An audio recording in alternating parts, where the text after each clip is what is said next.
I'm having an allergy attack, so I'm rocking the cervical collar with the sunglasses so that you don't know like how not cool I actually look. Not very long ago, I said that I'm a Sunni, and like obviously I'm a Sunni. Like all my friends are Sunnis, and I would never be a Sunni. So what happened is I started reading about like Muawiyah and Hassan and like the situation in which Ali died and like what Muawiyah did, and like I know that like if you're a Sunni, like you follow Muawiyah, like you know that you're against Al Hussein. Al Hussein was the son of Ali, and he was murdered by the descendant of Muawiyah. Because what happened is there was a treaty. Muawiyah should act according to the Quran, and he should behave in a certain way. The authority will return to Hassan after Muawiyah, and if an accident occurs, the authority should go to Al Hussein, which was the other son of Ali. And then Muawiyah has no right to entrust his authority to anyone else. So like he can't name his own descendant, and Muawiyah has to abandon the practice of cursing Ali, and, like because like they would like curse him during their prayers, kind of like Iran to this day curses the United States. They say death to America during their prayers. Like he was having them say like basically death to like Ali. So Muawiyah should exclude what is in the treasury of Kufa. So like he can't like it was an agreement involving money and like who becomes like in charge after Muawiyah's death, and like Muawiyah's people who are the Sunnis like were like oh, there was a treaty, oh, we agreed to that. So, like, it's like they broke every single part of the treaty. So, the people should be safe wherever they are. The companions of Ali should be given security wherever they are. Muawiyah should not seek to wrong Hassan. And Hussein or anyone from Muhammad's household, secretly or openly. So, like, Hassan was assassinated, Al Hussein was assassinated, Ali was assassinated, and Muawiyah like really took over, but not Muawiyah because Muawiyah was like who everyone agreed to be in charge, and then Muawiyah died, and after Muawiyah died, that's when Al Hussein was assassinated in the Hijaz. So at the bottom, Muawiyah institutionalized the regular public cursing of Ali in the congressional prayers. I didn't know that stuff. Like I took Arab history from Sunnis, and I feel like they don't really want to go that far into it. Like they knowingly know. Like I don't really want to talk about it. The reality is that like the way that Muawiyah's descendants like handled the situation was like, oh, we had a treaty. That's because we were at war and I was trying to fight your military, and I had to make sure that your military turned against you, because your military needs to be lied to so that I can overthrow your military and make them part of my military, because like it would be too hard of a fight without overthrowing your military. And that's kind of what happened is like spies took over no, it's Al Hussein's military, like because he had guard, like he had a big group of people that traveled with him.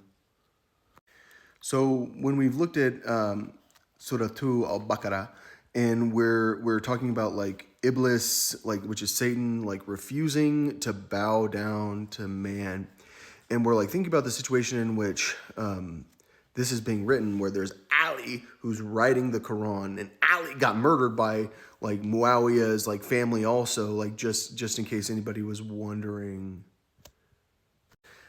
So like, do the Sunnis have a curse on them? Well, do you guys think the Saudis are blessed? Like, do you think that the Saudis are good Muslims? Yeah, you're cursed. Like, that's the reality about, like, you can't get uncursed without Izus. Like, that's, like, how you get uncursed. Like, that's, like, the Christian belief system. And, like, no matter what you think, like, I can accept Muhammad as a prophet because I know he's a prophet. Like, I know for a fact he's a prophet. You probably don't know he's a prophet. You probably doubt it. I don't doubt that guy's a prophet. I actually know for a fact.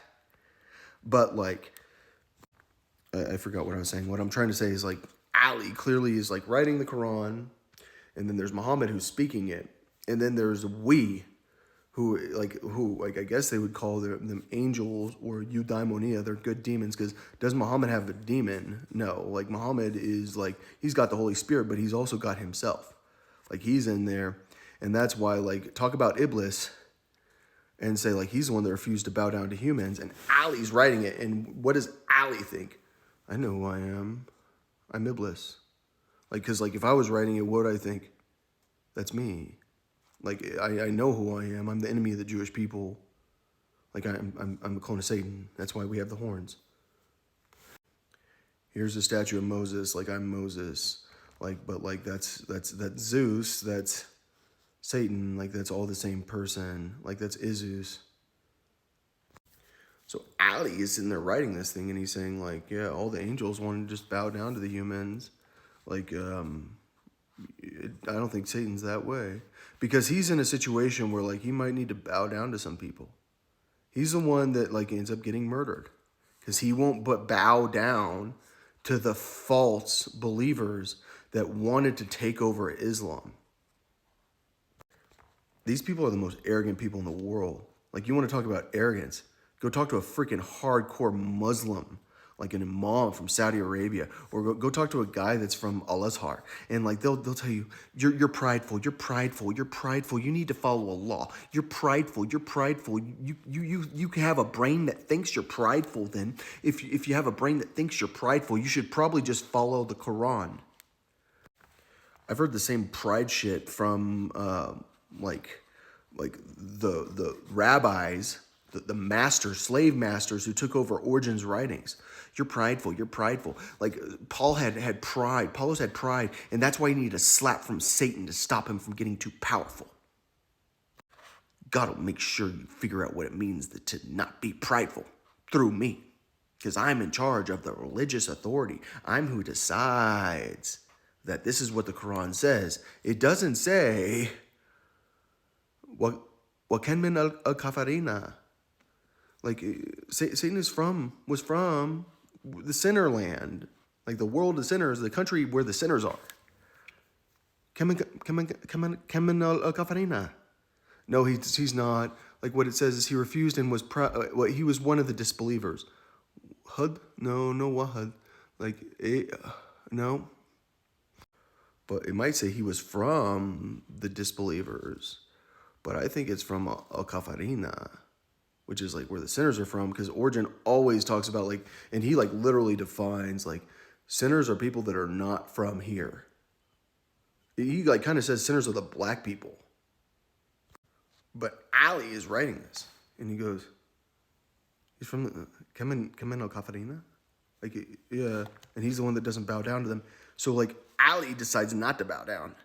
And, like, what happens?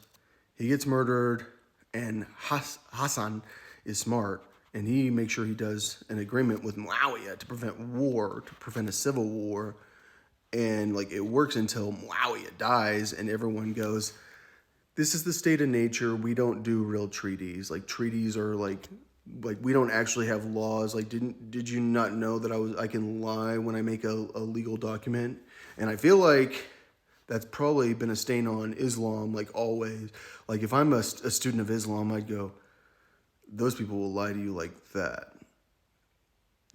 The thing is, like, I've been trained about Muslims, and my understanding is that they're very honest, and they're very honest until, like, you ask them to tell you what the Quran says in English, and, like, apparently they don't want to interpret it for you.